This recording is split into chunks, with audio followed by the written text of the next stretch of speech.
Hey there guys, how's it going? Welcome to a video where I'm going to show you guys Plants vs Zombies Garden Warfare on the PC. Now I think this has been out for a little bit on the Xbox, but it's just been released for the PC. This is the version I'm playing here. So I'm going to showcase this game to you, show you what it's all about, show you some gameplay and give you my opinions. Because I remember when this was first showcased back at E3, I thought it looked a hell of a lot of fun. And I just didn't really go with the Xbox version, I just left it. But I'm so glad it's come out on PC now because I've actually got this one and it is a load of fun. So let me show you around. Here we've got the main menu screen. You can see we've got Garden Ops, which is basically a game mode like a horde style game mode, kind of similar to Call of Duty Zombies, where you defend bases against hordes of zombies. Quite difficult to do on your own, but as you unlock stuff and if you play with a group of 4, it gets a lot easier, and it's just like a general fun game mode. You can play around with your friends, quite casual, but it does get a bit crazy. You do get huge bosses and crazy stuff like that going on. So a lot of fun, but more of a co-op thing. Multiplayer is competitive multiplayer, PvP style, as you would expect. I'll go into multiplayer here and you can actually see the different game modes. So you've got the welcome mat here, which is for when you start off really. In this game mode it's basically TDM, but if you take a lot of deaths you get more health, which is good when you're playing really bad, but once you get a little bit better you might want to switch to a regular game mode. We've got Team Vanquish, basically TDM, Gardens and Graveyards, which is by far my favourite game mode. This is very similar to War from Call of Duty World at War. You have to capture points. Each time you capture a point it pushes further up on the enemy's zone or map, and you have to capture the next point. If you're the plants you have to defend from the start, and if you're the zombies you have to capture the points and then keep working your way up. I think there's a total of 7 points to capture as well, so that is the most fun one for me. Objective based, you get some crazy stuff going on at the capture areas, and definitely the one that I'll be playing a lot more of. We've got classic Team Vanquish. It's basically the same as Team Vanquish, but all of the customization and upgrades and things that people might have unlocked that you don't want to play against isn't a worry in this game mode. So say people have unlocked a special ability or something you don't have yet,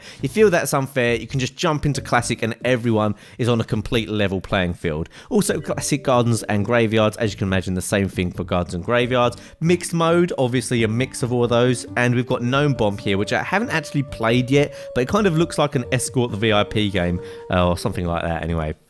Let's go back here and I'll show you the characters. Now you've got 4 plants and 4 zombies. These are kind of similar to Team Fortress 2 player classes. If you know all about that game, you can kind of relate to this stuff they have here. So when you're doing the horde mode, you're going to be playing as a plant. You've got the pea shooter here, which is just a general kind of soldier. You've got a chomper, which is a melee style guy. He actually has no range attacks whatsoever, but he can sneak up on people. You've got sunflower, which is kind of a medic, health regeneration class. Looks pretty happy about it as well. And you've got cactus, which I think is more of a long range class, but I haven't actually used that yet.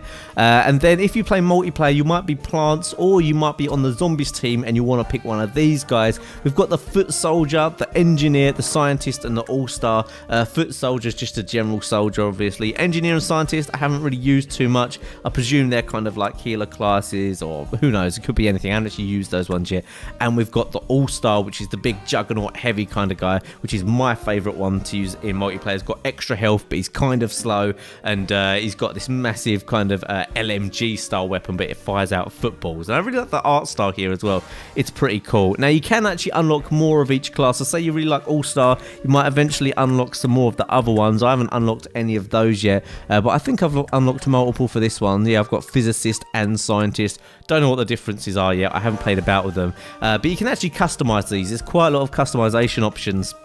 If you actually go into appearance, you can get different hats and accessories. You can really customize your dude so he looks very unique. I haven't unlocked much stuff. A lot of this stuff is either unlocked in-game or in the actual sticker packs, which I will show you in a second. So there's my guy. Looks pretty cool there. Nice kind of art style in this game for sure. You've got different abilities which you can choose. If you've unlocked abilities, there might be different types of ones that you can use. Obviously, you've got a tutorial which basically explains what's going on here. You've got warp against a buck choice. As you'd expect, kind of like a warp in a game where you can just sneak up behind people. I don't know how effective that one will be, but I've seen people do that against me actually, and that was kind of annoying. We've got gestures, which is just buttons on the D-pad for when you get a nice kill or something. Nice gestures you got there. And if we go back to the main area, I'll show you the sticker shop.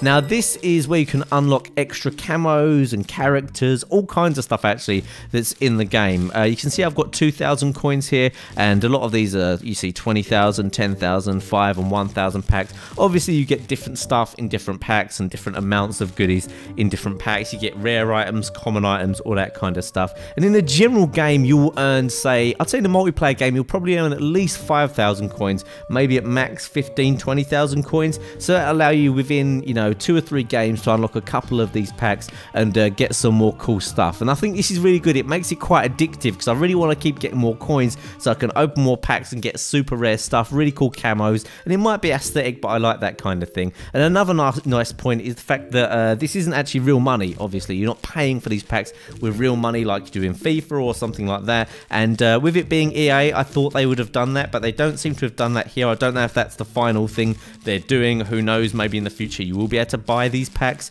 but as it is, you actually can only get them with in-game money, and I like that. I hope that they keep it that way. Obviously you've got your sticker book, which keeps track of your stats and all that good stuff, but let's get stuck into the game now, show you some gameplay and let you know what I think how the actual game plays. So let's take a look at some gameplay. The first thing I actually noticed about this game is it is extremely well optimized. Obviously this was never going to be a game that was hugely graphically intensive, but I mean I run it on Ultra, of course.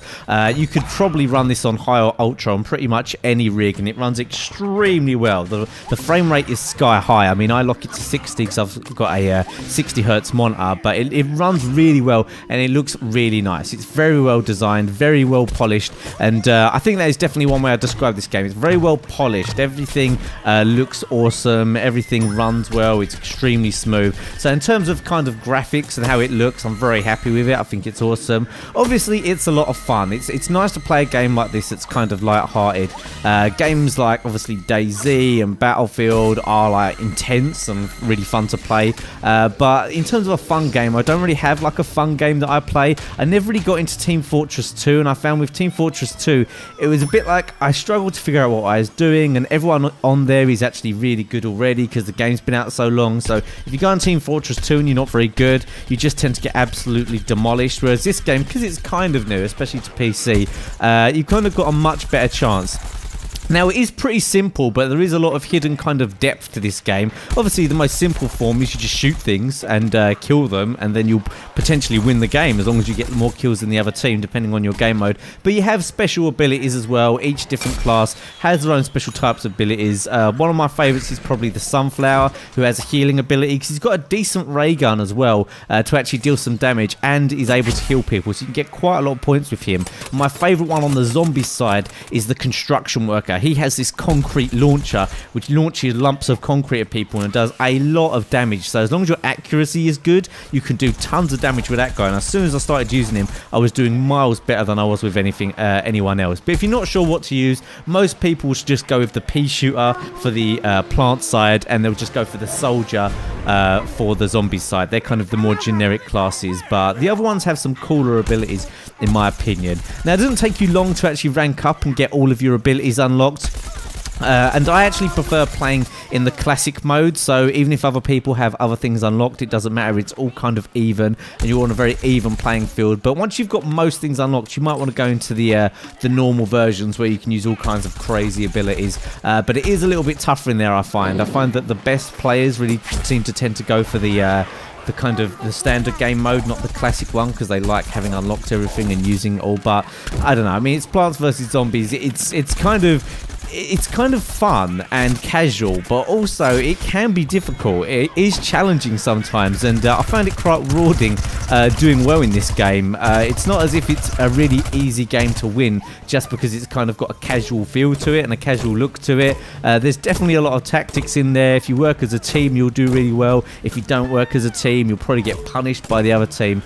So it's definitely one I'm really enjoying, and this is my game for now for when I want a change of pace. Like I said, I play a lot of more what you'd call serious games. I don't really have many fun ones, and this is just really well designed. It's a nice place to be. It runs really well. It's simple to a point, but also has enough kind of complexity to it so that if you really play it a lot, you'll get a lot better. Like, there is a learning curve to this, and people who are really good are gonna just completely wipe the floor with new people. But also, if you are new, you do definitely have a chance. It's not like such a steep learning curve that you're just gonna get demolished by everyone who's really good at it. I tend to find if you're struggling, just stay with your teammates, because there's the tendency when you're an FPS fan to just get stuck in and do everything on your own. But if you stay around your teammates, I think you'll find that things are a lot easier. So overall, would I get this game? Personally, I would. I mean, if you like the look of it and it looks amazing to you, it looks fun, and you enjoy that kind of fun, casual style gameplay, I would definitely get it. Now, it is actually £30 on Steam at the moment, which is quite a lot for a game like this, in my opinion. Obviously, there is a couple of game modes, but £30 is basically full retail price, especially if you're in the UK, although Battlefield is normally 45 on there. But there is actually a link on my G2A page where you can purchase this for £16, and have to say, for £16, I think this is an absolute must buy. £16 is hardly anything for a computer game these days, and there's not many other games out there like this on PC that I really enjoy. Like I said, the other one you could compare it to is Team Fortress 2, but I just enjoy this a little bit more. I kind of like the look of it a bit more. Team Fortress 2 is a great game, but I just never really got into it. So for me, I would definitely check this one out. If you want to get it for £16, use my link that is down in the description below. And don't forget to smash the like button if you'd like to see me play some more Plants vs Zombies, doing some different modes and stuff, with playing with other people and stuff like that. So that's it for now, guys, and I'll see you next time.